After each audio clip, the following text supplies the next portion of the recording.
Dr. William Webster bahwa di dalam teori pilihan ini mengusulkan bahwa manusia mampu mengendalikan diri.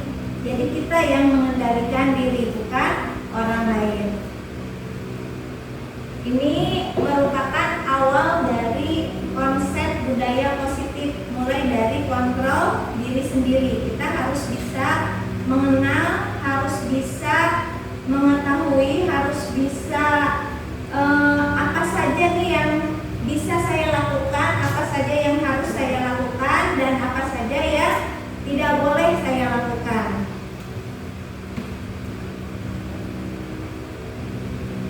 Nah, kemudian seperti yang sudah beberapa kita ketahui, ada beberapa miskonsepsi tentang makna kontrol selama ini ya. Nah, awal-awalnya sama, ada beberapa yang memang saya sendiri berpendapat yang sama dan ternyata hal itu salah ya. Mengenai kontrol yang saya pikir benar, ternyata kontrol tersebut salah. Apa saja? Nah, ilusi bahwa guru dapat mengontrol murid. Selama ini mungkin ada beberapa dari kita sebagai guru, termasuk diri saya, beranggapan bahwa kita mampu mengontrol anak, mengontrol siswa ya, mengontrol peserta didik dengan asumsi bahwa oh masih anak-anak, bisa diatur, bisa ditakut-takutin ya, atau dengan hal-hal yang lain gitu ya, anak-anak pasti nurut deh sama saya. Nah, ternyata ini termasuk ke dalam miskonsepsi, itu termasuk ke dalam kontrol yang salah, bahwa hal tersebut tidak benar ya. Pada dasarnya kita tidak dapat memaksakan anak, walaupun anak itu masih anak, masih PAUD misalnya ya, atau di kita masih kelas 1, tidak bisa. Mereka walaupun masih kecil, mereka punya kontrol diri sendiri ya. Jadi kontrol diri itu bukan oleh orang lain, bukan juga oleh orang dewasa, tapi juga dari anak yang kecil pun mereka sudah bisa mana nih yang harus saya ikutin. Nah, seperti itu. Kemudian miskonsepsi yang kedua, bahwa ilusi bahwa semua penguatan positif efektif dan bermanfaat. Nah, ini ya, ini sepertinya nampak benar. Selama ini kita beranggapan bahwa ketika kita anak-anak ini seperti ini gitu ya, memberikan penguatan positif, menurut kita selama ini oh itu udah benar. Ternyata penguatan positif atau bujukan itu merupakan bentuk-bentuk kontrol ya. Kemudian kemungkinan murid tersebut akan menyadarinya suatu waktu ke depannya ya, bahwa saya dikendalikan nih gitu, seperti itu, dan mulai mencoba untuk menolak. Mungkin saja di kelas 1 kita sebagai guru ngerasain gak sih nih, di kelas 1, kelas 2 iya anak itu nurut, kok tiba-tiba kelas 3 berubah, berontak gitu ya, asal ke kelas 5 digakir gitu. Nah, seperti itu. Mungkin ini termasuk ke dalam miskonsepsi ini. Jadi walaupun kita memberikan penguatan positif, tetapi ketika anak tersebut kontrol dirinya menolak, nah itu ya, ketika anak tersebut mulai di dalam hatinya mulai, oh saya dikendaliin nih sama ibu nih gitu, saya nggak mau lagi nih dikendaliin oleh ibu. Nah, seperti itu. Jadi hal tersebut termasuk ke dalam miskonsepsi. Jadi anggapan kita tentang hal ini salah, Bapak dan Ibu. Kemudian ilusi yang ketiga yaitu bahwa kritik dan membuat orang merasa bersalah dapat menguatkan karakter. Ibu, Bapak, pengalaman kita pernah nggak merasakan hal seperti itu? Jadi si anak teh dibuat oleh kita kayak supaya dia itu ya, memang si anak itu berbuat kesalahan ya, tapi kita mencoba untuk anak kamu itu udah salah, udah begini. Jadi si anak merasa dirinya bersalah. Dengan harapan kita ketika kita menjelaskan hal tersebut, harapan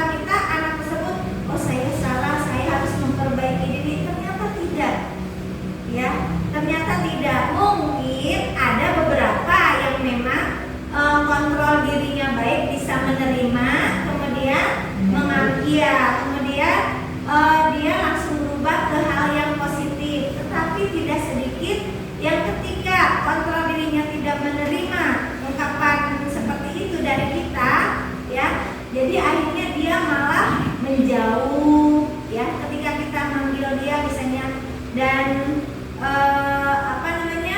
kemudian kita memberikan kamu salah, nah misalnya seperti itu ya, sehingga dia merasa bersalah sekali, akhirnya bisa menjauh, bisa semakin anak itu malah semakin depresi, ada kemungkinan ke arah sana, sehingga ini masuk ke dalam merasa dipojokkan, ya. Jadi akhirnya kehilangan rasa percaya diri. Nah itu akhirnya ini masuk ke dalam miskonsepsi. Kemudian berikutnya bahwa ilusi bahwa orang dewasa memiliki hak untuk memaksa, ya. Insya Allah kalau di sini tidak ada, tapi mungkin saja, ya seperti itu. Jadi kita sering tidak hanya di lingkungan sekolah, di lingkungan rumah, kita merasa sebagai orang tua, sebagai orang yang paling dewasa di rumah, merasa nggak sih itu ke anak-anak kita itu jadi seperti memaksa gitu. Jadi kamu tuh harus kayak bunda nih, kamu tuh harus kayak ayah gitu. Ngerasa nggak seperti itu? Nah itu sebetulnya itu sama halnya seperti merenggut haknya dia, haknya anak. Karena anak sendiri mereka punya hak gitu, dan hal itu bisa membuat kontrol dirinya yang memang tadinya benar menerima kita, dia bisa jadi berontak seperti itu. Kemudian,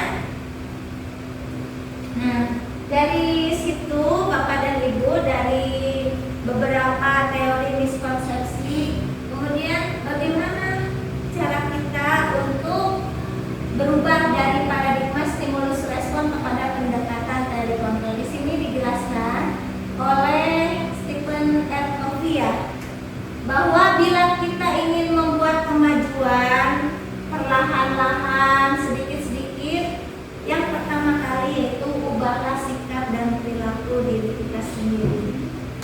Semuanya diawali dari diri kita sendiri. Bila kita memperbaiki cara-cara utama kita, berarti kita harus merubah kerangka acuan kita. Itu yang paling penting.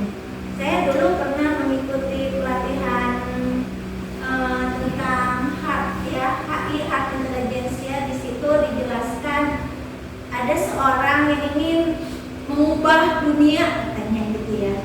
Sampai dia usianya dari muda nih, jiwanya masih muda, dia ingin mengubah dunia. Tapi ternyata tidak berhasil. Sampai akhirnya dia ingin mengubah, semuanya berulang terus sampai tidak berhasil, sampai kepada usia dia kurang lebih 60 tahun. Dia ingin mengubah keluarganya sendiri, ingin mengubah seperti dirinya gitu, seperti apa yang dia inginkan gitu ya. Tapi ternyata itu pun tidak berhasil, dan sampai mendekati ajalnya dia baru terpikir, baru terbersih untuk mengubah lingkungan kita. Itu dimulai dari diri kita sendiri. Mungkin kita sebagai guru, panutan anak-anak, teladan untuk anak-anak, ya memang kata kuncinya dari diri kita sendiri. Jadi sebelum kita ingin anak seperti ini, ya ngaca gitu, kita seperti itu enggak, ya sama-sama kita sama-sama belajar dalam hal ini, ya. Nah, kemudian ketika kita ingin merubah diri kita, ya, supaya kita dapat memberikan contoh yang baik untuk anak-anak kita, baik di rumah ataupun di sekolah, salah satunya yaitu dengan disiplin positif. Disiplin positif ini merupakan unsur utama terwujudnya budaya positif.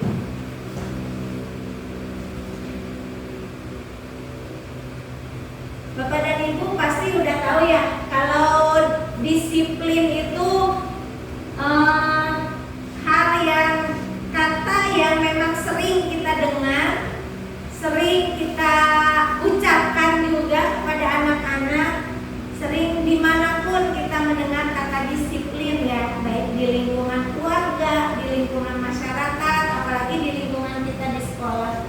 Jadi disiplin itu menurut pandangan Gianni Dosen dalam bukunya Restructuring School Discipline, bahwa berasal dari kata Latin disiplina, artinya belajar. Yang kita tahu disiplin itu kan harus begini, harus begini, harus begini. Ternyata disiplin itu kata kuncinya belajar, ya. Dari akar yang sama, bisa juga dari disiplin atau murid, ya. Jadi untuk menjadi seorang murid atau pengikut, seseorang harus paham betul alasan mengapa mereka mengikuti suatu aliran tertentu.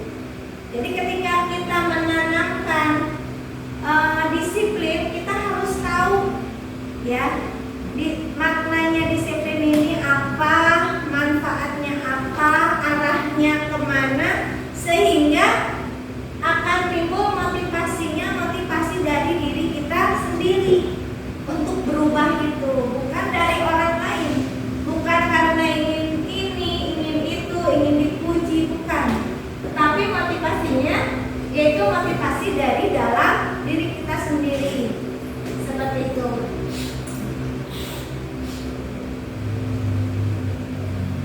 Disiplin diri juga mempelajari bagaimana cara kita mengontrol diri. Kembali lagi dari kegiatan awal yang sudah kita lakukan, nah itu juga termasuk ya Mas. Jadi ketika kita sudah bisa mengontrol diri kita sendiri, ya, apa yang harus kita lakukan, apa yang tidak boleh kita lakukan, apa yang tidak akan kita lakukan, nah itu. Kemudian bagaimana menguasai diri untuk memilih tindakan yang mengacu pada nilai-nilai yang kita hargai.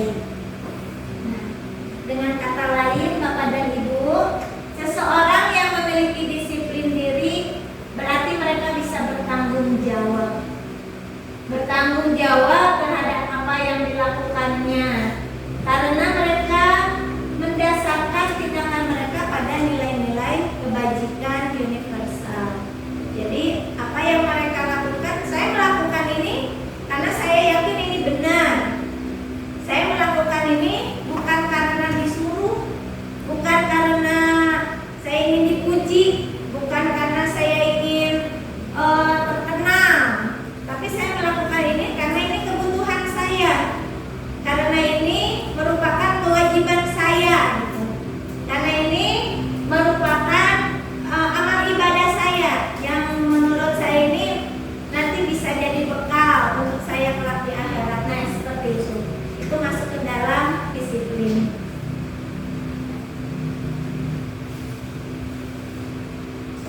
Tentunya sebagai pendidik, tujuan kita untuk menciptakan anak-anak yang memiliki disiplin diri, sehingga mereka bisa berperilaku dengan mengacu pada nilai-nilai kebajikan, tetapi dengan motivasinya dari dalam diri mereka sendiri, bukan dari luar. Artinya bukan ketika mereka mengikuti upacara, ketika mereka berdoa sebelum belajar, bukan karena disuruh oleh kita, bukan, tapi untuk diri mereka sendiri, karena mereka ingin melakukannya, karena mereka merasa memang sebelum belajar itu memang harus berdoa Bu, supaya berkah ilmunya, supaya nanti saya ketika saya berdoa dulu, nanti saya cepat gitu, kalau ngerjain soal cepat pahamnya, seperti itu. Itu motivasi intrinsik dari diri anak, dan ini bagaimana cara kita menumbuhkan motivasi intrinsik anak, ya, itu dimulai dari kita memberikan contoh dulu ya Bapak dan Ibu.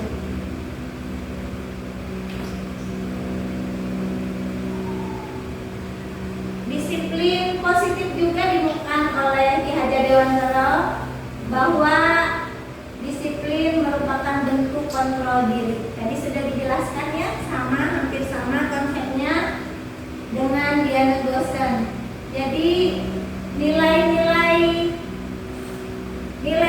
yang kita tanamkan dalam disiplin ini merupakan nilai-nilai kebajikan dari sifat positif diri manusia. Karena pada dasarnya Allah menciptakan kita sama semuanya. Ketika lahir, kecuali Rasulullah mungkin yang berbeda ya. Ketika lahir semuanya sama. Nah, dari situ dan tidak ada yang ditakdirkan untuk jahat. Tidak ada yang misalnya jadi bodoh, pintar dan sebagainya.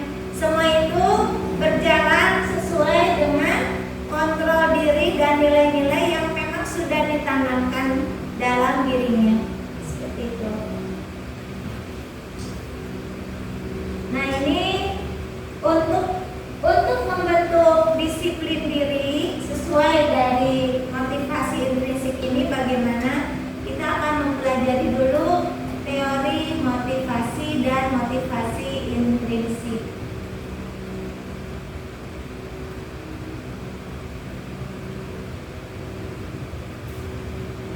Bapak dan Ibu, teori ini menurut Diana Gossen lagi ya, bahwa menyatakan ada 3 motivasi perilaku manusia.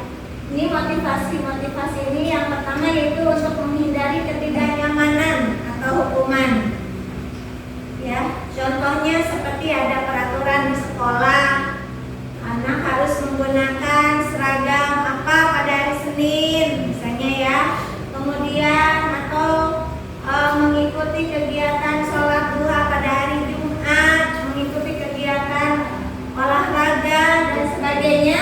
Nah, ini ada beberapa anak yang mungkin atau dari diri kita sendiri ya mempunyai motivasinya yang pertama yaitu menghindari hukuman. Jadi mereka mau sholat duha, mereka mau pakai seragam sesuai jadwalnya. Tetapi karena apa? Karena nggak mau dihukum, ya. Karena nggak mau dihukum, ribet kalau dihukum, ntar si ibu ngomong aja bawel, misalnya seperti itu. Terus takut kalau dihukum.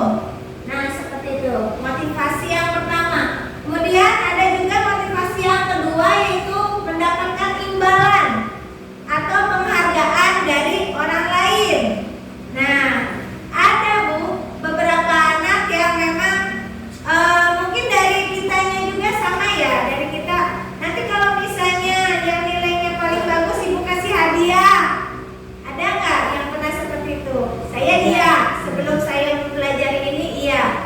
Jadi nanti kalau misalnya ada yang nilainya sampai 100 betul semua, nanti ibu kasih hadiah.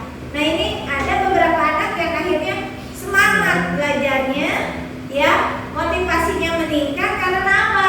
Karena ingin hadiah, karena ingin mendapat penghargaan dari orang lain, seperti itu.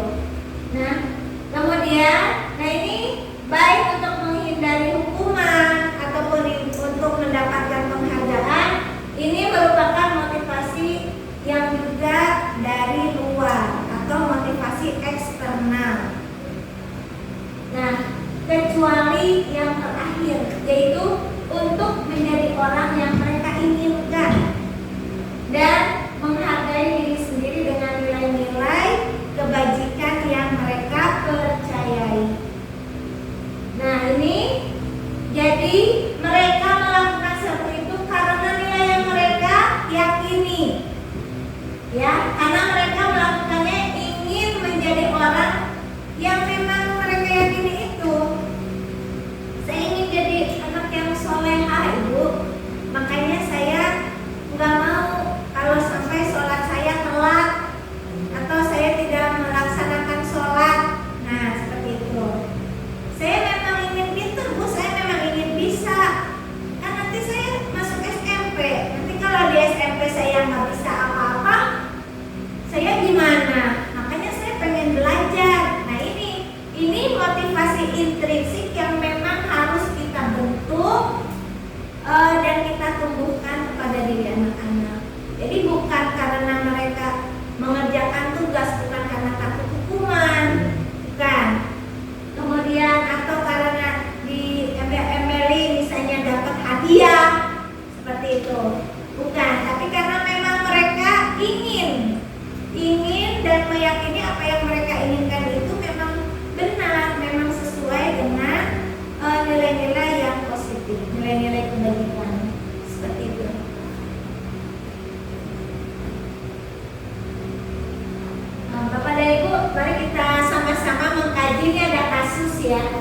ada kasus satu menarik, tapi mungkin saja kita sebagai guru suka menemukan beberapa kasus di kelasnya masing-masing, atau mungkin juga ada yang kasusnya sama. Di sini ada IPA kurang menguasai pelajaran matematika, sehingga pada saat pelajaran berlangsung dia lebih banyak berdiam atau menggambar. Saya punya anak seperti ini ya. Kemudian pada saat guru matematikanya menanyakan pertanyaan, IPA jadi gugup. Ya mungkin karena dia tidak konsen ya, karena dia memang tidak suka atau tidak bisa ya, akhirnya dia nggak mengikuti. Nah, kemudian tanpa sengaja menjatuhkan tasnya dari kursi dan akhirnya jadi gagap karena panik mungkin ya si IPA-nya, dikagetin sama pak gurunya, ditanya gitu kan, akhirnya panik. Nah Pak Seno nah teman-temannya malah ketawaan ya, langsung menertawakan IPA. Nah di sini ternyata gurunya malah membiarkan teman-teman menertawakannya ya. Kemudian Pak Seno sendiri meminta IPA untuk maju, kemudian berdiri di depan kelas. Kemudian Pak Seno menunjuk hidungnya karena IPA tidak bisa menjawab ya, sehingga kelas makin rame. Kebayangkan Bapak dan Ibu ya, di kelas kita ada anak yang memang luar biasa. Kalau yang ini mungkin kalau kita baik ya, sepertinya baik, cuman karena dia tidak menguasai matematika aja. Ketika anak itu kita tanya, dia langsung gelagapan, diketawain sama temannya, kemudian kita malah membiarkan teman-temannya mentertawakan. Nah, Bapak dan Ibu, pertanyaannya yaitu, menurut Bapak dan Ibu, apakah tindakan Pak Seno itu sama seperti yang pernah Bapak Ibu lakukan? Setuju tidak dengan apa yang sudah dilakukan oleh Pak Seno?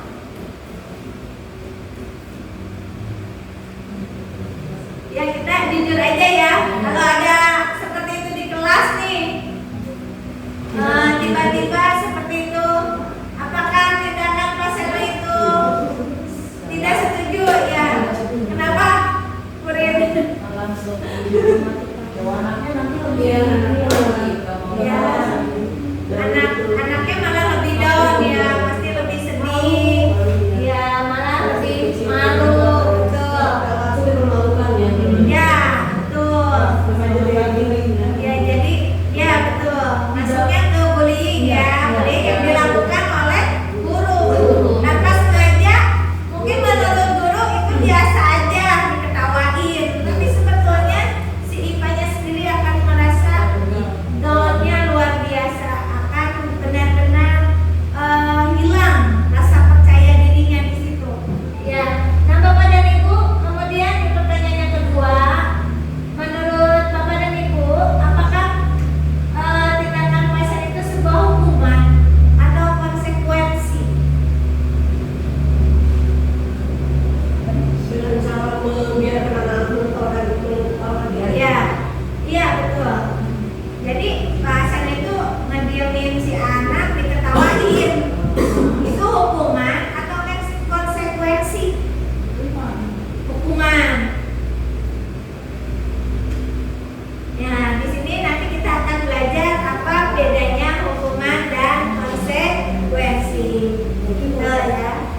Ada hukuman, ada konsekuensi, dan berikutnya nanti ada restitusi yang akan kita pelajari.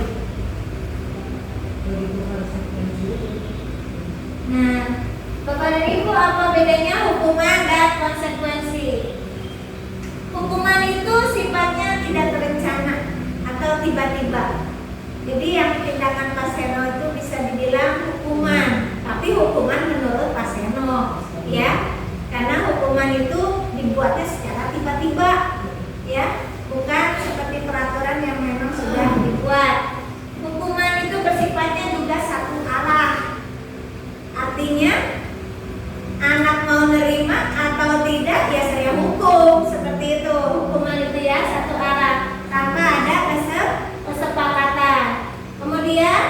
hukuman yang diberikan itu bisa berupa fisik, bisa berupa psikis, ya. Anak-anak itu akan disakiti, tersakiti oleh perbuatan atau kata-kata. Contoh yang memang kita merasa kita sedang menanamkan disiplin. Misalnya si anak tidak ikut upacara, dihukum sekot jam, push up, nah seperti itu hukuman, ya. Mungkin menurut kita pokoknya kamu harus disiplin, tapi ternyata itu salah. Jadi hal seperti itu yang kita anggap selama ini merupakan bagian dari proses pendisiplinan itu ternyata salah, bukan begitu caranya. Kemudian apa bedanya dengan konsekuensi? Di sini kalau konsekuensi itu sudah terencana, sudah disepakati, sudah dibahas, sudah disetujui oleh murid dan juga gurunya.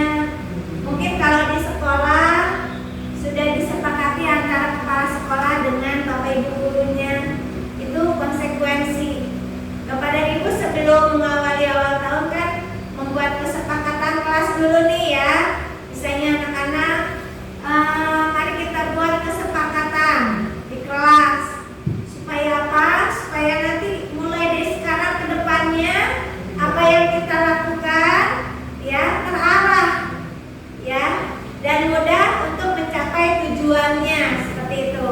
Nah dari situ contoh misalnya kalau tidak mengerjakan tugas PR apa nih kalian, menurut kalian harus bagaimana? Terus anak-anak bilang begini, oke, dicatat sebagai kesepakatan kelas. Ketika anak tidak melaksanakan tugas, itu masuknya ke konsekuensi, artinya sudah disepakati sebelumnya. Seperti itu. Jadi perbedaannya antara hukuman dan konsekuensi. Ada hal yang baru saya ketahui dan juga baru mulai saya terapkan, masih meraba-raba tentang disiplin positif ini, yaitu restitusi. Apa sih restitusi ini? Jadi restitusi ini merupakan proses untuk menciptakan kondisi bagi murid untuk memperbaiki kesalahan sehingga mereka bisa kembali pada kelompoknya dengan karakter yang lebih kuat. Jadi bukan menyalahkan, tapi mengajak anak untuk mengenali diri sendiri, kenali apa kesalahan yang sudah mereka lakukan, apa yang akan mereka lakukan ke depannya. Nah seperti itu. Kemarin saya pernah ini ya, Bu Retno, waktu pernah ada kasus sama anak-anaknya. Nah itu saya pernah bilang ini apa yang sudah dilakukan oleh Bu Retno ini sudah masuk ke dalam restitusi. Seperti itu. Sebetulnya mungkin Bapak dan Ibu juga ataupun saya sendiri sudah pernah melaksanakannya ya. Cuma konsepnya seperti apa? Apakah ilmu ini memang baru diangkat atau bagaimana? Kita pelajari sama-sama. Ini kita akan mempelajari kasus yang kedua di sini. Ibu Anas, guru kelas 2, mendapatkan masalah muridnya tidak bisa tertib berdiri antri di depan pintu kelas, lalu rebutan kalau mau masuk kelas, rebut. Kemudian setelah istirahat sama, akhirnya mengganggu kan, ya. Pasti kalau rebutan ada yang kedorong, jatuh, nangis, riweuh pokoknya ya, kebayang. Akhirnya Bu Anas berpikir cepat, mengandalkan adanya stiker bintang. Ini maksudnya ke dalam apa? Pemberian penghargaan, reward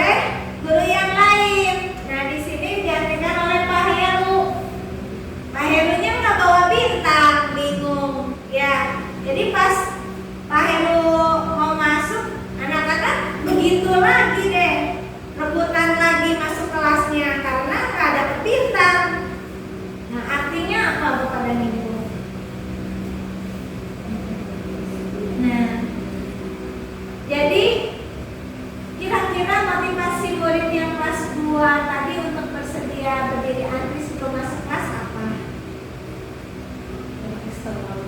Motivasinya karena bukan, maksudnya dari kasus tadi anak-anak bisa rapi, bisa itu karena apa? Karena termotivasi oleh adanya bintang atau reward atau penghargaan. Menurut kita selama ini pemberian reward itu hal yang sangat positif yang bisa merubah anak, itu ya, yang bisa meningkatkan motivasi anak untuk belajar. Ternyata kurang tepat kepada ibu. Kenapa? Karena di saat tertentu ya kebiasaan seperti itu tidak baik dan mereka akan kembali kepada kebiasaan awalnya. Kemudian adakah cara lain tanpa diberi penghargaan stiker bintang? Kalau begitu kita harus bagaimana supaya anak-anak bisa selalu rapi, kalau baris selalu disiplin masuknya, antri baik-baik, tidak berdesak-desakan. Kita harus gimana? Seperti itu. Ini adalah contoh di kasus di kelas 2 SD. Bagaimana kelas yang tinggi? Kelas 4, 5, 6 yang notabene anak-anaknya sudah mulai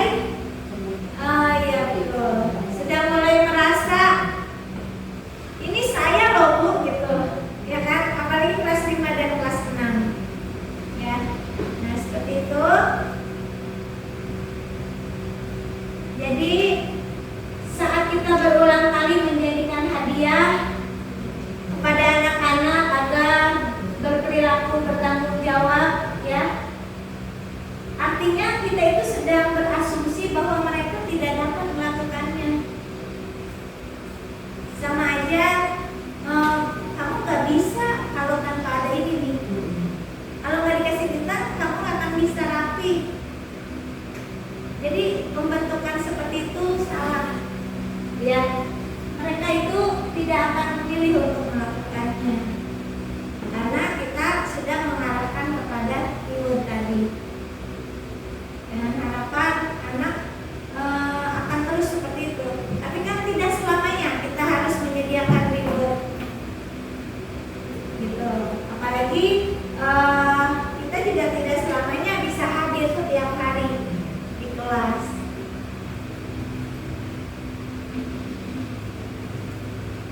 Jadi menurut Alfikon bahwa baik penghargaan ataupun hukuman adalah cara-cara mengontrol perilaku seseorang yang dapat menghancurkan potensi untuk pembelajaran yang sesungguhnya. Jadi secara ideal tindakan belajar itu sendiri adalah penghargaan yang sesungguhnya. Artinya kita harus bisa menanamkan motivasi intrinsik itu supaya anak itu bisa berubah dengan sendirinya karena memang keinginan dia sendiri. Bukan karena takut dihukum, bukan karena pengen dapat bintang atau karena pengen dapat hadiah. Nah ini ya Bapak dan Ibu yang memang selama ini sebagai guru, saya jadi guru udah berapa tahun? 15 tahun. 15 tahun dan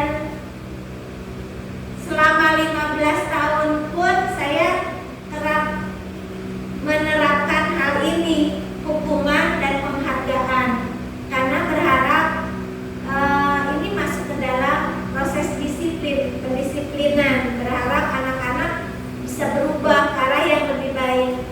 Ternyata mungkin iya bisa berubah hanya dalam kurun waktu tertentu. Sama seperti kita lah, kembali lagi kepada diri kita sendiri. Kita yang dewasa mungkin yang pengalamannya sudah banyak, sama aja. Jadi kita sudah bisa menentukan orang baik ke kita ini misalnya ngasih hadiah atau apa. Nah ini kenapa nih malah seperti itu kan? Akhirnya bertanya-tanya. Nah seperti itu.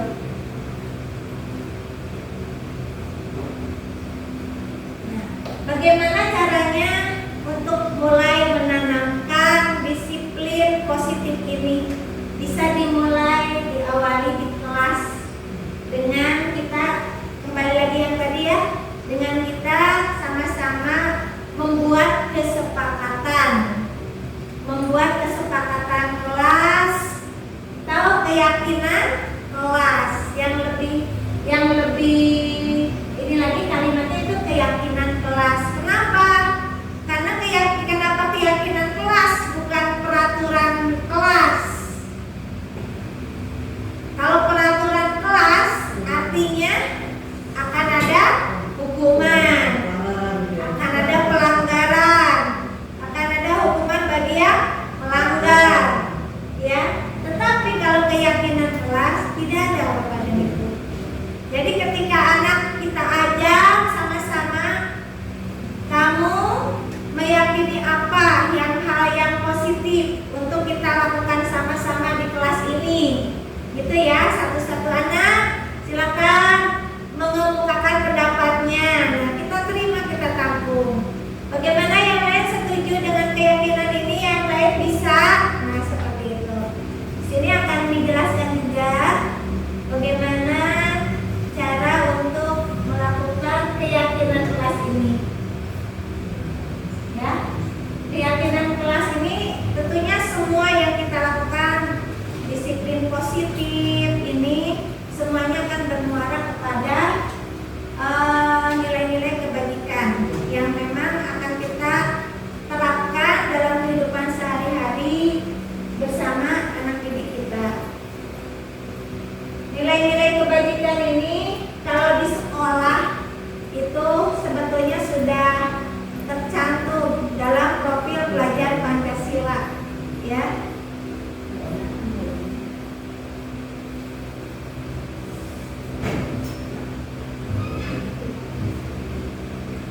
Nah, dimulai dari hal yang seperti ini Bapak dan Ibu, untuk menanamkan keyakinan. Dimulai dari mengapa kita memiliki peraturan penggunaan helm pada saat mengendarai kendaraan roda 2. Kenapa Bapak dan Ibu pakai helm kalau naik motor? Biar selamat. Biar kalau jatuh enggak benjol. Nah, seperti itu. Atau takut ketemu polisi, takut disuruh jadi Indonesia Raya. Nah itu ya.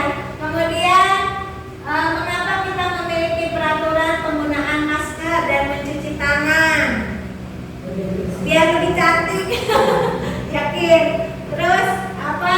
Cuci tangan lebih kepada kesehatan. Nah itu adalah pertanyaan-pertanyaan pemantik yang bisa kita gunakan nanti di kelas, mengajak anak-anak untuk membuat keyakinan kelas.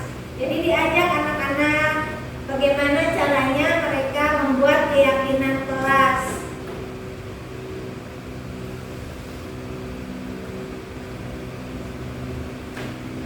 Nah, ini ya. Jadi seseorang itu akan lebih tergerak, akan lebih bersemangat kalau yang keyakinan kelas atau kesepakatan kelasnya dari diri mereka sendiri, bukan kita yang membuat, bukan instansi atau bukan gurunya yang menentukan, tapi dari diri mereka sendiri. Jadi akan beda rasanya.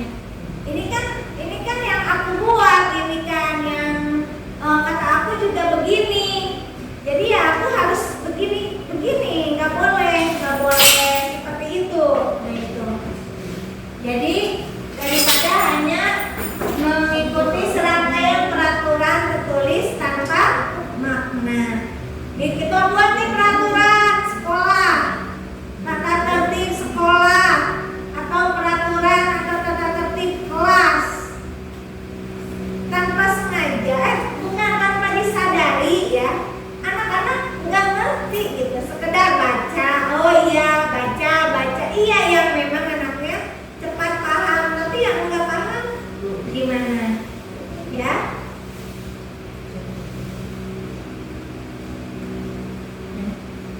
Bagaimana proses pembentukan keyakinan sekolah atau keyakinan kelas ini?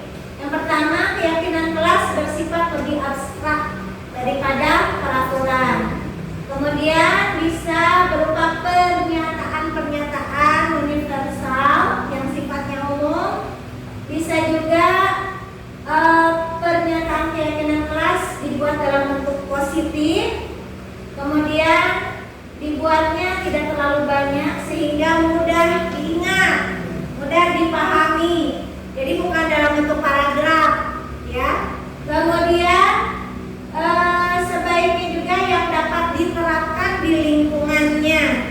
Jika memang lingkungan kelas, ya cukup untuk lingkungan kelas saja. Kemudian semua warga kelas, nah ini hendaknya ikut berkontribusi, ya.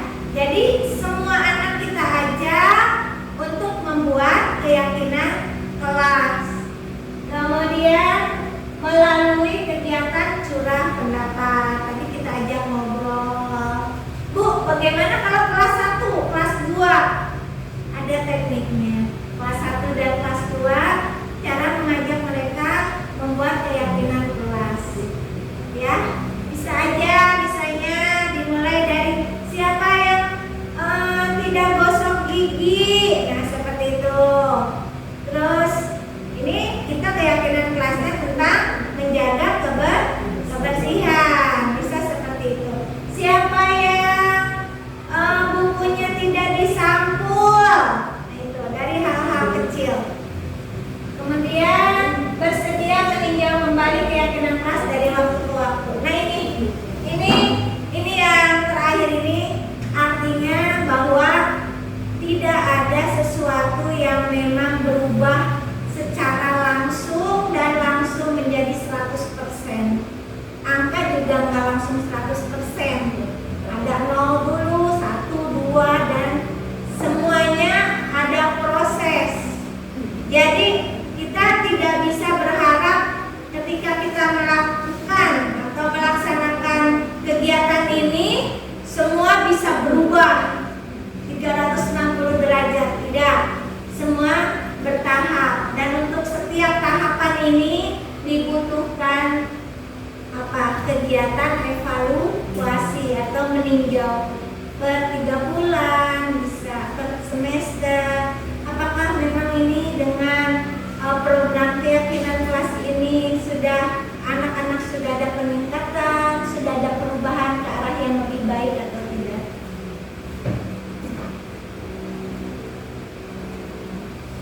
Ini bagaimana membentuk keyakinan kelas?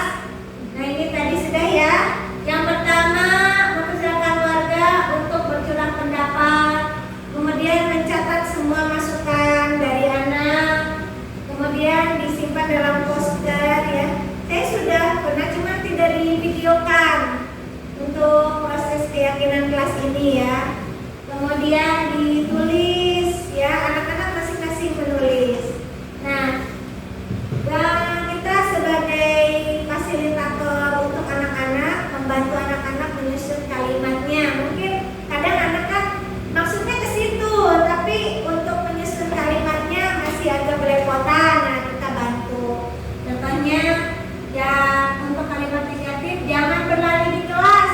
Bu, nggak boleh lari-larian Bu di kelas, Bu. Nah, itu kan tidak mungkin kalau kalimatnya di dalam keyakinan kelas tidak lari-larian. Jadi bisa digunakan berjalan di kelas. Jadi pada saat di kelas itu sebaiknya berjalan, tidak berlari-larian. Nah, seperti itu. Kemudian ditinjau lagi sama-sama. Pokoknya anak itu dibuat senyaman mungkin dengan kita.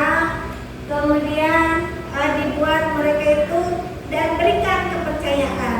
Itu yang paling penting, memberikan kepercayaan kepada mereka tentang keyakinan yang mereka buat, bahwa keyakinan itu merupakan modal untuk berubah ke arah yang lebih baik, gitu. Ini ada contohnya, ya, untuk yang kelas 1. Setiap anggota kelas perlu belajar. Artinya semua anak yang ada di kelas harus mengikuti pelajaran.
membuat ini, mereka akan lebih bisa mengemukakan pendapat yang memang mereka ingin diakui gitu.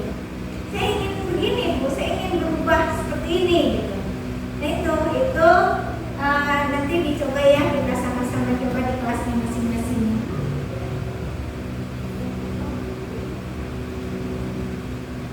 Bapak dan Ibu, untuk apa sih kita disiplin? Untuk apa kita membudayakan positif ini, membudayakan hal-hal yang positif ini, ya? Tentunya ada beberapa motivasi tadi sudah dijelaskan. Motivasi itu untuk apa? Untuk memenuhi kebutuhan dasar manusia. Kebutuhan dasar manusia itu ada apa saja? Yang pertama, untuk bertahan hidup. Yang kedua, kebutuhan dasar kasih sayang. Kemudian penguasaan. Ada juga kebutuhan lain yaitu kebebasan. Ya, jadi dalam proses keyakinan kasihnya kan diberi kebebasan. Kemudian juga kesenangan. Ini adalah 5 kebutuhan dasar manusia menurut Dr. William Glasser. Alhamdulillah, sebetulnya masih ada. Nanti kita insya Allah dalam kesempatan lain kita bertemu lagi, kita akan belajar tentang restitusi. Untuk hari ini Bapak dan Ibu, terima kasih banyak atas waktunya. Semoga apa yang sudah disampaikan bermanfaat. Kita sama-sama, dalam hal ini saya bukan mengajar, bukan memberitahu, bukan, tetapi hanya berbagi